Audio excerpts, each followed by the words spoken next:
How to get squatters out quickly without the courts. Petty revenge. My squatter's story. I live in a rural area about 100 kilometers out of a large regional country city area. My town has about 200 people. There are no shops. The nearest shop is 20 kilometers away. I live with my partner with no kids yet.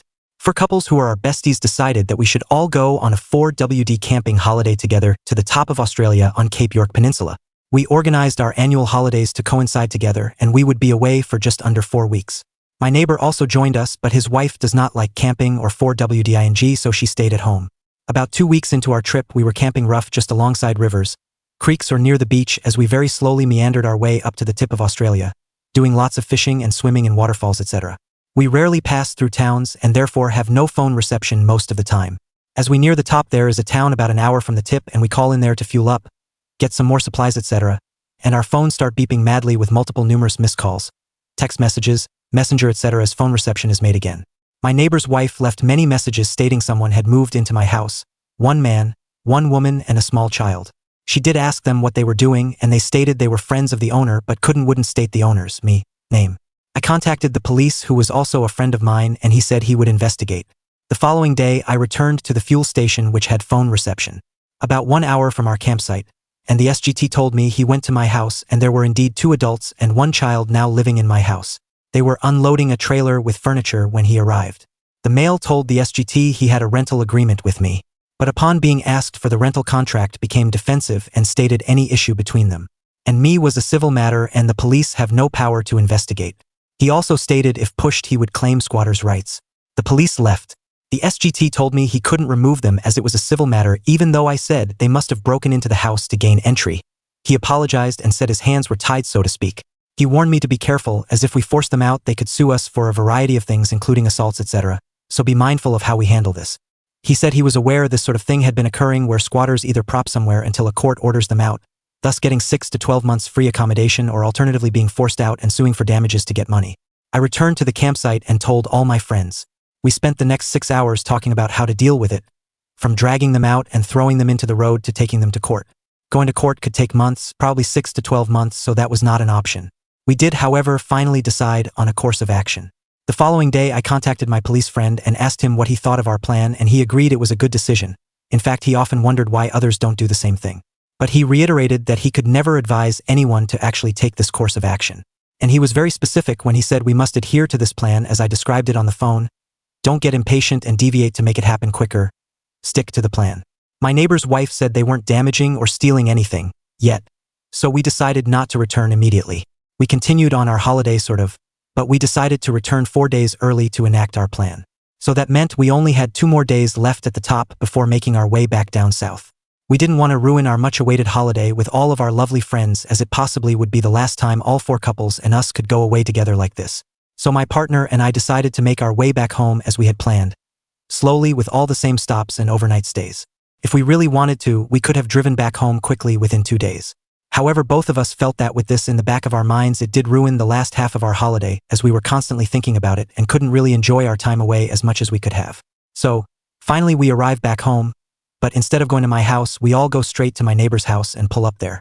Now this slightly spooked the squatters, as usually you don't see too many vehicles in our road and not 5 vehicles altogether. We knew they had come outside of my house and were watching us, but we paid them no attention, and after an hour they seemed to have fallen into a false sense of security and went back inside.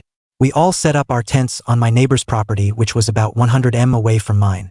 His property was slightly elevated, so we picked a good spot where we could watch them constantly without being too obvious. The next day the squatters did nothing and stayed at the house. The following day they did the same.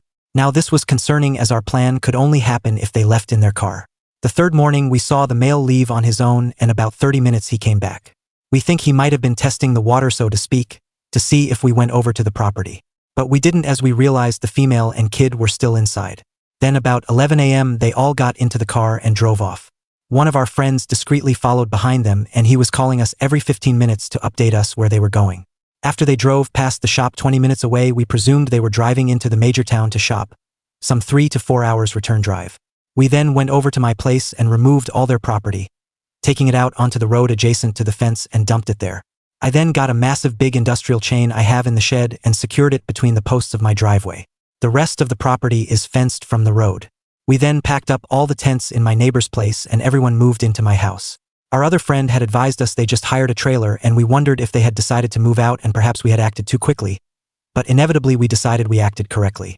An hour later he advised us they were at some other house and loading furniture from that house into the trailer. He thinks they may have been relatives or friends they were previously living there with, as they seemed very familiar with each other, hugging etc. as they bid their farewells.